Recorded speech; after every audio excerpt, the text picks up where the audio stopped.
Vraiment. Allez, on passe du tout au tout là maintenant. Alors, on va pas rester longtemps d'ailleurs sur ce film-là. Beasts of No Nation, on pourrait dire les bêtes contre la nation ou les bêtes d'aucun pays. Voilà, on ne sait pas trop comment traduire cette première production Netflix. On va reparler de Netflix d'ailleurs pour les séries. Là, c'est le premier long métrage produit par Netflix, c'est-à-dire qu'il était en même temps au Festival de Venise, à la Mostra.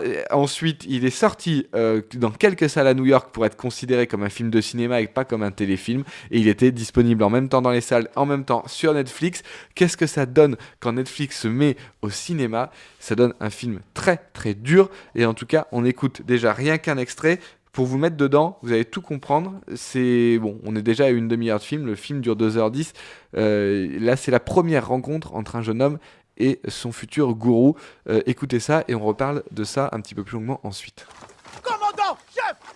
Second chef, que va-t-on faire de cette chose? Cette chose, c'est qu'un gamin, chef. Un gamin? C'est rien, un gamin? C'est inoffensif? Inoffensif, non, chef! Un gamin, ça a bien 2 yeux pour voir. 2 yeux, chef! Un gamin, ça a des mains pour étrangler et des doigts pour appuyer sur une détente et tu dis que c'est rien, hein? Un gamin, c'est très très dangereux. Tu comprends maintenant? Très dangereux, tu comprends? Oui, chef! Hein? Voilà, vous avez pu reconnaître la voix française d'Idriss Elba, qui est tout bonnement magistrale dans ce film. Et il y avait une autre scène aussi que je voulais écouter, on essaiera peut-être de l'écouter très rapidement ensuite. On est sur un film donc extrêmement dur qui va suivre... comment l'embrigadement d'un jeune homme dans une guérilla urbaine et on se retrouve, alors on va dire le synopsis quand même, voilà, il s'agit dans un pays africain non nommé, c'est ça d'ailleurs qui est très important, c'est que finalement ça peut être là partout, voilà, et aussi no nation dans le titre, c'est que ça peut être partout, tout ça peut arriver de n'importe où, dans un pays africain non nommé. Agu, que voilà, c'est le nom de cet enfant, est rattrapé par une guerre civile qu'il ne comprend pas. Devenu orphelin, il est tapé par la guerre qui le transforme en enfant soldat sous les ordres d'un charismatique et psychotique combattant d'une armée rebelle.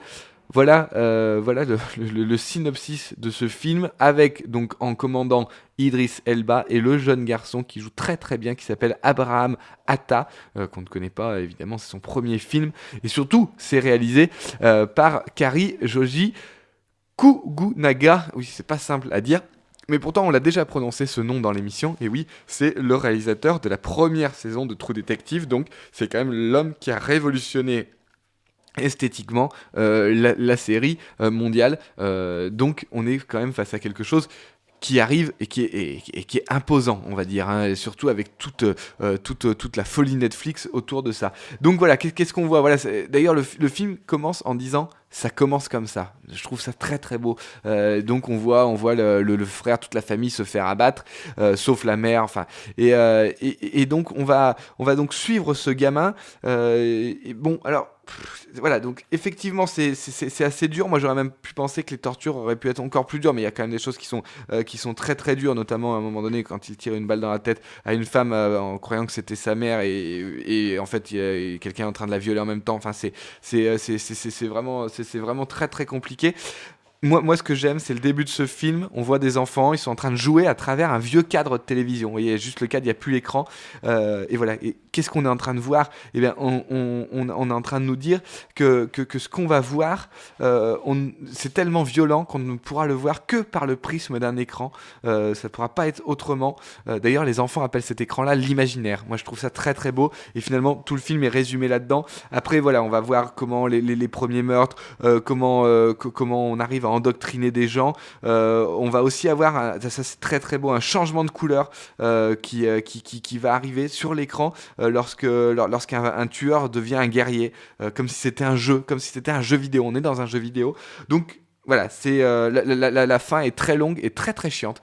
Mais par contre, le reste du film est très bien. Donc on va dire 1h30 de film très très bien. Et la fin, c'est toujours pareil. On repart dans le mélo. Oh là là, le chef est plus chef, etc. C'est très très chiant. Et aucun intérêt. Mais le début du film est du vrai grand cinéma. Donc regardez ce début du film, notamment les premières scènes. J'ai plus beaucoup de temps, la pub et on reparle de plein de choses après.